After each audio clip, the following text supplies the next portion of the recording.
और अगली अहम खबर बहराइच से सामने आ रही है, जहां के कैसरगंज इलाके के बैरा काजा में बैंक मुलाजिम पर जानलेवा हमला किया गया है। तरावी की नमाज पढ़कर लौटते वक्त मोहम्मद सलाम को दबंगों ने गोली मार दी। शदीद तौर पर जख्मी सलाम को कैसरगंज सीएचसी के लखनऊ रेफर कर दिया गया है। बताया जा रहा है कि मोहम्मद सलाम बैरा काजी में कब्रिस्तान पर गैर कानूनी कब्जे के मामले में मेन अर्जी गुजार हैं और उनको कोर्ट में जाने से रोकने के लिए यह हमला किया गया है।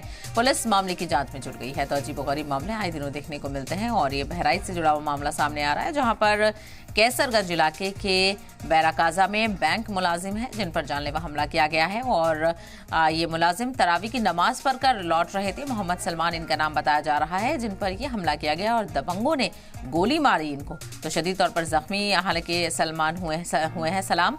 और बताते चले कि कैसरगंज सीएचसी से इन्हें लखनऊ रेफर कर दिया गया है, क्योंकि गोली इनको लगी है, जिसकी वजह से ये शदीद तौर पर जख्मी है और जिंदगी की जंग ये लड़ रहे हैं। बताया जा रहा है कि मोहम्मद सलाम बैरा काजी में कब्रिस्तान पर गैर कानूनी कब्जे के मामले में मेन अर्जी गुजार हैं और उनको कोर्ट में जाने से रोकने के लिए हमला किया गया है। पुलिस मामले की जांच कर रही है।